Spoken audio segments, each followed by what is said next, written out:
Hi everyone, I thought I'd show a quick video on the Pampered Chef Veggie Spiralizer. It's one of my favorite tools that they have out. I used to use a traditional veggie spiralizer that you can pick up at most stores. It looked like this.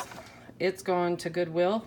It's large and bulky, has the different blades, hard to store. In the process of owning it, this is my second one.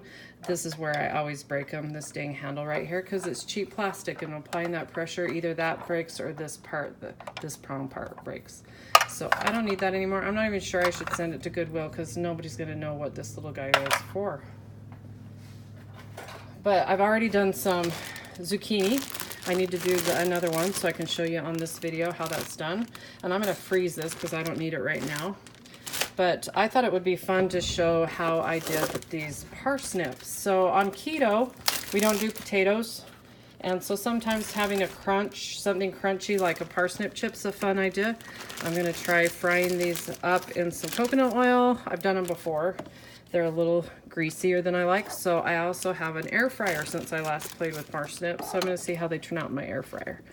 So here I've got the thing I love about the Pampered Chef Spiralizer is the fact that it's gravity fed. So I'm not fighting against gravity to do this.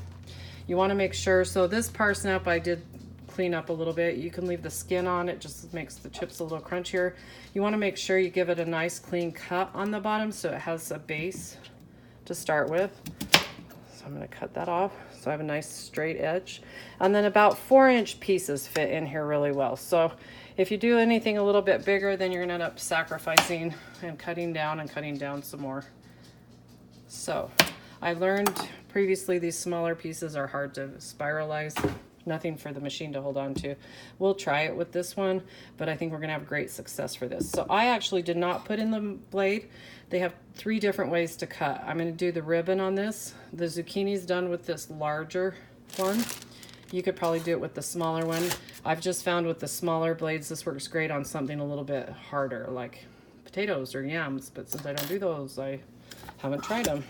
So this goes up and down. This is great for storage. We're gonna just put that right on the centered as you can get it. Place it down. I don't think I centered that very well. Okay, and then this has prongs in the top that are gonna hold it in place. And the veggies are gonna come out the bottom here. So we get a nice ribbon cut, but obviously it depends on what you're cutting. These are breaking as they come out, but that's just simply the nature of a parsnip, which is fine because I'm going to break them apart to make chips. So that works out great for me. And I just saved myself oodles of time cutting this down. Super easy. Okay, so I finished that. I don't think this guy's going to work, but we'll give him a shot. He's kind of skinny.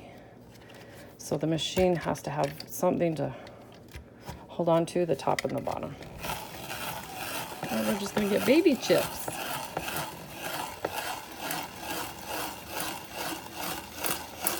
Oh, I'm okay with that. I feel like I used up most of the parsnip. Easy enough, right? That's cool. I love it.